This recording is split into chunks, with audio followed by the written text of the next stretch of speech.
नमस्कार दोस्तों, कैसे हैं। 2091 लेख में 14+10 = 24 बहुत ही सुंदर तारीख की शुभकामना के साथ नवसारी गुजरात से आप सभी स्नेहीजनों को सुप्रभात के उपरांत जय सोमनाथ। स्वर्ग और नर्क हमारी मानसिकता पर निर्भर है, आज का विषय है दोस्तों हम सभी लोग की यह धारणा होती है कि मृत्यु के पश्चात कर्म के आधार पर हमें स्वर्ग नर्क की प्राप्ति होती है, किंतु वास्तविक रूप से स्वर्ग नर्क होता भी है या नहीं, यह प्रामाणिक रूप से कोई भी नहीं बता सकता।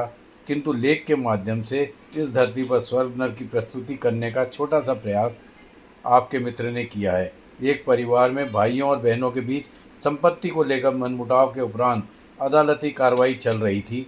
अनेकों वर्षों की अदालती चक्कर लगाकर अंत में आज फैसले का दिन भी आ गया था।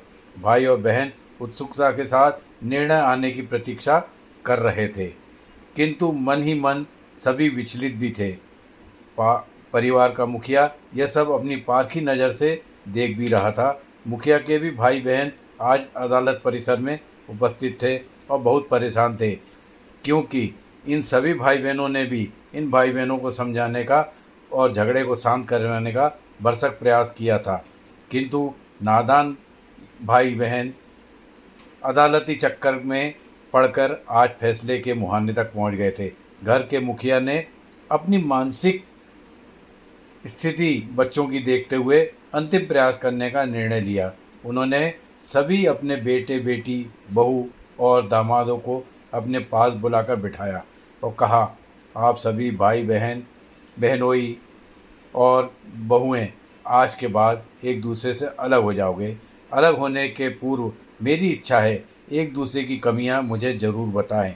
बड़े भाई से लेकर छोटे भाई, दामाद, बहू सब ने एक दूसरे के आरोप प्रत्यारोप की झड़ी लगा दी।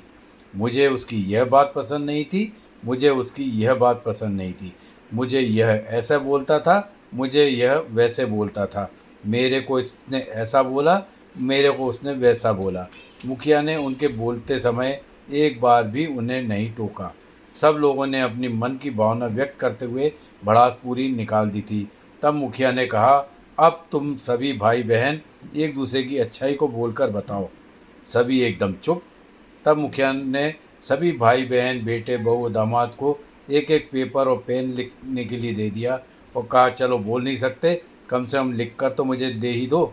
जितनी ईमानदारी से कमियां बताई थी उतनी ही ईमानदारी से एक दूसरे की अच्छाई भी ज़रूर लिखना। सभी लोगों ने काफ़ी देर तक कुछ नहीं लिखा, किंतु बड़े बेटे ने कुछ लिखना प्रारंभ किया। उसे देखते हुए सभी छोटे भाई बहनों ने भी लिखा और मुखिया के हाथ में रख दिया।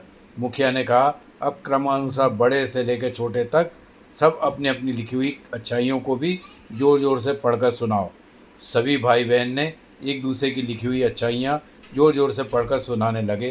प्रत्येक भाई बहन पढ़ने के साथ साथ फूट फूट कर रोते भी जा रहे थे।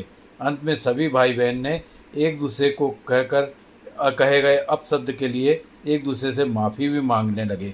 कुछ ही मिनटों के ऊपर अंदर अदालती परिसर का सारा परिदृश्य ही बदल गया था। ऐसा प्रतीत होने लगा जैसे इन लोगों में कोई मनमुटाव था ही नहीं। बगैर अदालती निर्णय सुने परिवार के सभी लोग हंसी खुशी मिलजुल कर एक साथ घर की ओर प्रस्थान कर रहे थे।